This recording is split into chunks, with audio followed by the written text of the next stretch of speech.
Hi అండి, welcome back to crazy Sravyasri vlogs. Today special బంగాళదుంప కోడిగుడ్డు కర్రీ అండి. చాలా టేస్టీగా సింపుల్గా ఇంట్లోనే చేసుకోవచ్చు.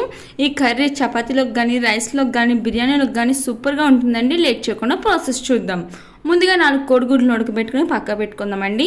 ఇప్పుడు స్టవ్ పై ఒక బ్యాండీ పెట్టుకుని ఒక 3 టేబుల్ స్పూన్ వరకు ఆయిల్ వేసుకుని 1/2 టీ స్పూన్ పసుపు 1/2 టీ స్పూన్ సాల్ట్ వేసుకుని నూనె కొంచెం కాగాక ఇప్పుడు ఇందులో మనం ఉడకబెట్టుకున్న కోడిగుడ్లు వలుచుకుని నాట్ల కింద పెట్టుకుని వేసుకోవాలండి. ఇవి నాట్ల కింద పెట్టుకోవడం వల్ల మనం ఆయిల్లో ఫ్రై చేసినప్పుడు పేరకుండా ఉంటాయండి. ఇలా గోల్డెన్ బ్రౌన్ కలర్ వచ్చే వరకు బాగా ఫ్రై చేసుకుని ఇప్పుడు గిన్నెలోకి అయితే తీసేసుకుందామండి. మీరు కోడిగుడ్లు ఉడకబెట్టినప్పుడు వాటర్లో గనక కల్లుప్పు కొంచెం వేసుకుంటే కోడిగుడ్లు వాటర్లో చితకకుండా చక్కగా ఉడుకుతాయండి. ఇప్పుడు కోడిగుడ్లు గోల్డెన్ బ్రౌన్ కలర్లో బాగా ఫ్రై అయిపోయాక ఓ గిన్నెలో తీసుకోండి. ఇప్పుడు ఇదే ఆయిల్లోకి 2 పెద్ద సైజు ఉల్లిపాయలు చిన్న చిన్న ముక్కల కింద కట్ చేసినవి, 4 పచ్చిమిర్చి చిన్న చిన్న ముక్కల కింద కట్ చేసినవి వేసుకుని బాగా ఫ్రై చేసుకోవాలండి.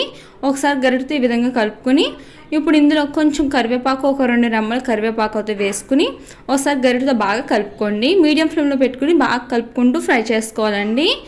ఈ విధంగా ఫ్రై చేసుకున్నాక ఇప్పుడు మూత పెట్టి ఒక 5 నిమిషాలు మగ్గనిద్దామండి. నేను ఆల్రెడీ ఆయిల్లో పసుపు సాల్ట్ వేసాను కాబట్టి ఆనియన్స్లో వేయట్లేదండి. ఒక 5 నిమిషాల తర్వాత చూస్తే మనకు ఆనియన్స్ చక్కగా మగ్గిపోయినాయి, చూసారా? ఇప్పుడు ముందుగా కట్ చేసుకున్న 2 పెద్ద సైజు బంగాళదుంపలు చిన్న చిన్న ముక్కల కింద కట్ చేసినవి అయితే వేసుకుంటున్నానండి. పై తొక్కని చెక్కేసుకుని ఆ తర్వాత ముక్కల కింద కట్ చేసుకోండి. ఇవి బంగాళదుంపలు నేను పచ్చివి వేసానండి, ఉడకబెట్టినవి అయితే అస్సలు కాదండి.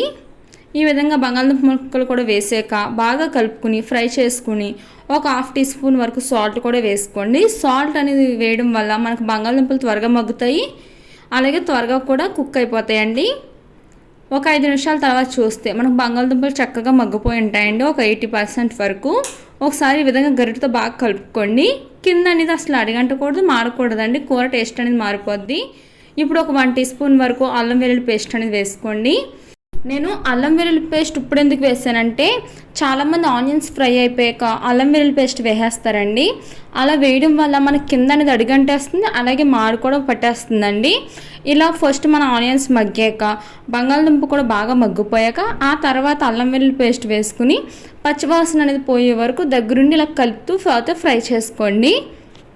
ఈ విధంగా మగ్గాక ఇప్పుడు ఇందులోకి వేపుకున్న కోడిగుడ్లు ఉన్నాయి కదా, అవి కూడా వేసేసుకోండి. ఇప్పుడు ఇందులో 1.5 టీ స్పూన్ ధనియాలు జీలకర్ర పౌడర్ వేసుకుంటున్నానండి. అలాగే ఒక 2 టీ స్పూన్ల వరకు కారం కూడా వేసుకోండి.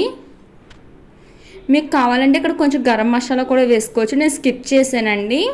నేను ఆల్రెడీ ధనియాలు జీలకర్ర మసాలా ఆడేటప్పుడే కొంచెం లామ్మగ్గులు వేసి ఆడతానండి, అందుకు గరం మసాలా అది స్కిప్ చేశాను. ఇప్పుడు ఇందులో టేస్ట్ తగ్గట్టు సాల్ట్ కూడా వేసుకొని కొంచెం వాటర్ అయితే వేసుకోండి. ఒక గ్లాస్ వరకు వాటర్ అయితే వేసుకుని మీడియం ఫ్లేమ్లో పెట్టుకుని 10 నిమిషాలు అయితే ఉడకనివ్వండి.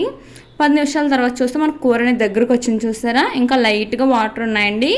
ఒక 2 నిమిషాలు కుక్ చేసుకోండి, సరిపోద్దండి. ఒకసారి ఈ విధంగా గరిటెతో కలుపుకొని ఇప్పుడు మనం ఇందులో టేస్ట్ తగ్గట్టు సాల్ట్ అనేది ఒకసారి చూసుకోండి. సాల్ట్ అనేది సరిపోయిందా లేదా అని చెక్ చేసుకొని ఇక్కడ సాల్ట్ అనేది అడ్జస్ట్ చేసుకోండి. నాకు అయితే కొంచెం పట్టింది, నేను కొంచెం అయితే వేసుకున్నానండి. అలాగే లాస్ట్ అండ్ ఫైనల్గా కొంచెం కొత్తిమీర వేసుకొని ఒకసారి గరిటెతో బాగా కలుపుకోండి. ఇప్పుడు ఈ విధంగా ఉన్నప్పుడు అయితే స్టవ్ అయితే ఆఫ్ చేసేసుకోండి. అంతేనండి, ఎంతో టేస్టీ అయినా బంగాళదుంప కోడిగుడ్లు కర్రీ రెడీ. అలాగే మీరు కూడా తప్పనిసరిగా మీ ఇంట్లో ట్రై చేసి మీకు ఎలా వచ్చినా నాకు కామెంట్ సెక్షన్లో కామెంట్ చేయండి.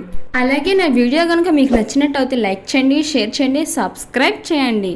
Thank you for watching.